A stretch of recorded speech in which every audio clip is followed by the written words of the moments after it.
Welcome to the AI Ireland podcast, your window into the world of AI innovation on the island of Ireland. Join us as we explore how AI is harnessed to tackle both business and societal challenges, revealing the cutting-edge solutions emerging from this vibrant AI community.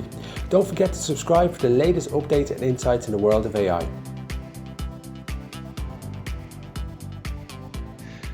Hello everybody, it's Mark Kelly, CEO and founder of AI Ireland and the AI Awards. I hope you're doing really well wherever you are in the world today. Today we're joined by John Clancy. John is the CEO of Galvia, formerly known as ChatSpace. And Galvia are helping companies make better decisions through AI since 2017. They've worked with big names like Nestle and Atos and have a strong presence in the educational sector, notably at UI Galway. We're particularly excited to talk to John today as Galvia is a finalist in the upcoming AI Awards within Startup. John, thank you very much for joining us on the show today. Thank you, Mark. Good to be on. Tell us a little bit about Galvia's AI-powered student engagement platform, if you wouldn't mind. And it'd be great to hear a little bit how the platform is automating tasks. Yeah, sure. I mean, back 2 years ago now, we created a student engagement platform that uses AI to support students better as they journey through their university life, from once they come in the door until they graduate. Simply by addressing the problem, how can we improve student engagement at scale by removing the complexity that can be involved in this support and making processes for the students more simple. We did this by, number one, engaging the students simply by where they are. We deploy our virtual assistant that the students named as Cara across all and any chat channels, whether that's Snapchat, Instagram, WhatsApp, SMS, the university's app, the university's web portal, to go to where students are 24/7 to represent all of the university's information and support through an AI that's on 24/7 for the students.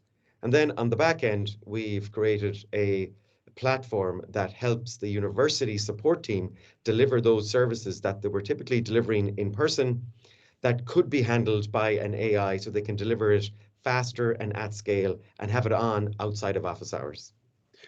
So when we look at some of the efficiency gains, am I right in saying that you've saved over 1,500 staff hours?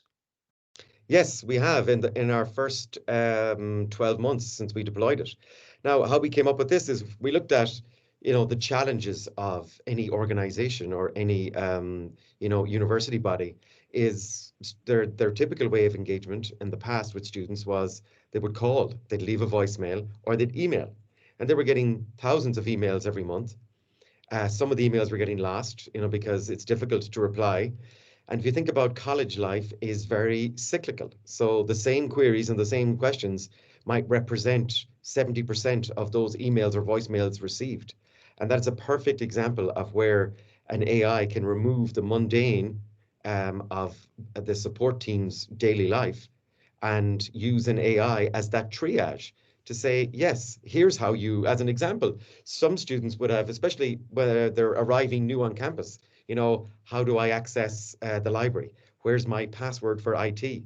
These are questions that, because our technology is hooked into the back end of these systems, we'll say, okay, I'm listening, I'll raise a ticket, here's the process, sit tight, we'll be back to you. So students don't have to log on to 10 or 5 different systems trying to get an action done.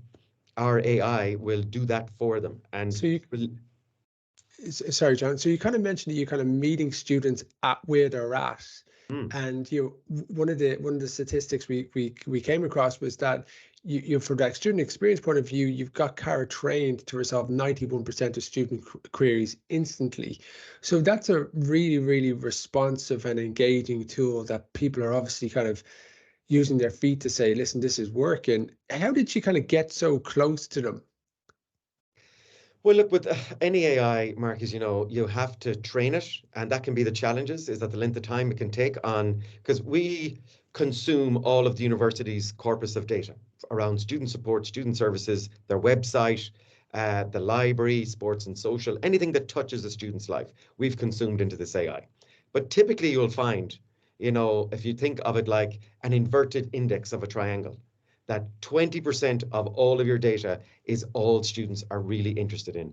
So we prioritize that from the start And this AI is intuitive, so it'll learn. So if, for example, there have been 5,000 queries in the first semester regarding IT issues, password issues, trying to find location, accommodation issues, it will have the analytics feeds the AI. So when they log into Cara or they're accessing Cara on their phone, they'll see, oh, here are the top 5 trending questions. And they're like, oh, that's my question. So they don't even have to type it. And from an access point of view, they don't even have to type. They can leave a voice note on WhatsApp and we'll convert it into text and it reply with relevance to them. Yeah, and that really does help because particularly even when I'm using Bing search versus Google search, is that you've got those questions already ready to press and insert, and it allows us for a better, more seamless experience for people to actually use and save time. If I delve a little bit into the weeds from the technical stack, can you briefly discuss the technical foundation of your platform, like including the choice for Kubernetes and some DevOps tools?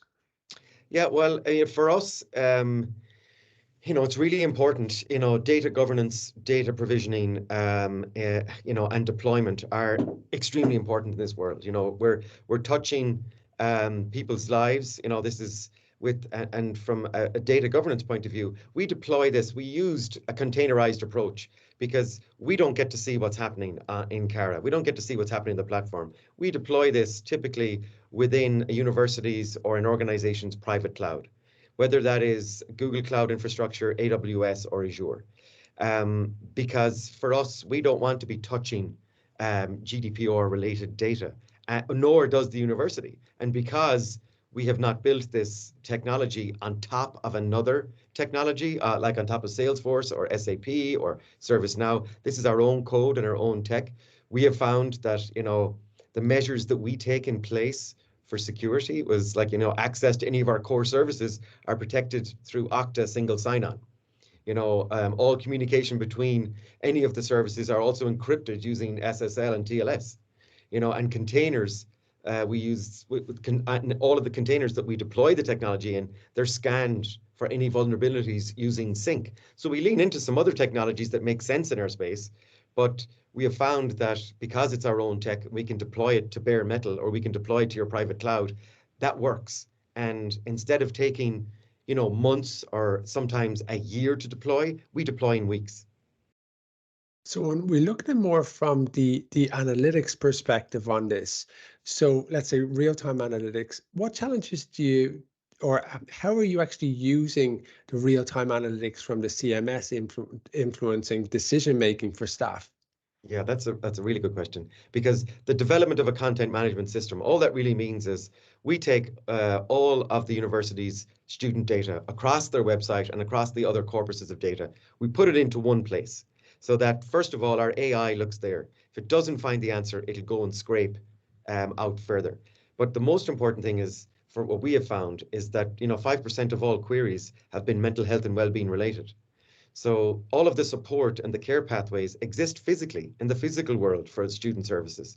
And all we've done really is map that care pathway into the AI with analytics, as you touched on there, that'll trigger better support. And for example, if you're a student and it's 6 o'clock in the morning, you wake up and you're feeling stressed out. You're either under financial pressure, you're under academic pressure, you could be under personal pressure. And you start typing, hey, I need help. I'm feeling low, I'm feeling overwhelmed, I can't find the money to pay my fees. We have what we call trigger words, trigger phrases that we have clustered. So the AI recognizes this is a student in potential distress. So that care pathway is mapped into Cara. So it'll start interacting with the student with all the help and support and that they would do in the real world. But in parallel, it will trigger an alert to the Microsoft Teams channel or whatever channel the internal support team of the college are using.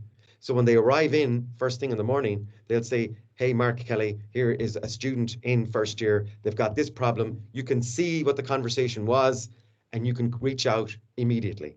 And that was never there. This has been transformative for the university to really get a feel of help and support driven by the analytics of what students are worried about.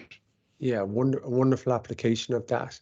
If I just come into my last question, from a scalability point of view, what some of the challenges do you foresee in scaling Cara across the education sector, and how do you plan to address them? Well, typically with most organizations, and whether it's the educational sector, Mark, or whether it's the private enterprise, it's about the data and the shape it's in, and in our world, we call it data provisioning, which is like more or less a fancy word for getting data into a shape so that you can actually search it and search it with authority and relevance. And those challenges in particular, because we're agnostic to the technology we integrate with. So this information can sit across various stacks and across various silos and databases across a university or across an organization. So some universities are very far along the digital transformation journey, some are not. So the ones that are not, it brings its extra challenges. Now, we have automated a lot of this approach, but this will be around for the next 10 to 20 years. But that is the biggest challenge for any company in our space, is that provisioning and curating and exploration of the data. So machine learning, it's in a shape that machine learning can actually understand and give you something of value. Yeah, it's fantastic. Thank you, John. Thank you very much for sharing this subject. And actually, I think you're doing a real good education there for listeners. In today's episode, we've explored how Galvia is revolutionizing education within AI. Their insights are offering valuable lessons for anyone interested in AI's potential to transform operations and improve user engagement. As a finalist for this year's AI Awards, Galvia set a very, very high standard. And thank you very much for joining us on the podcast today for AI Ireland. Thank you, Mark. I'm really excited to unveil my new book, AI Unleashed, Navigating the AI Revolution as a Business Executive, which is now accessible to purchase on Amazon and Amazon Kindle. This publication is the fruit of half a decade's worth of meticulous research and high-level conversations with experts in the field, both in Ireland and globally. The book is particularly timely, featuring current discussions on AI governance in the European Union and North America. If you're aiming to grasp the full scope of AI, ready your enterprise for its transformative power, and utilize it to your advantage, this book is specifically crafted for you. It serves as a pragmatic guide, clarifying misconceptions and presenting real-world insights for leaders entering the AI sphere. The book covers an extensive array of subjects, from AI's role in diverse industries to generative AI applications, and provides guidance on avoiding typical missteps in AI initiatives, all supported by the most recent studies. Additionally, the book highlights case studies and applications that have earned accolades at AI awards throughout the years and emphasize top-notch AI utilization in Ireland. For executives, poly-architects, or technology aficionados seeking to make sense of the intricate world of AI, AI Unleashed, Navigating the AI Revolution is your essential handbook. So it's now available on Amazon. This book furnishes you with the expertise and instruments required to deploy AI both effectively and ethically.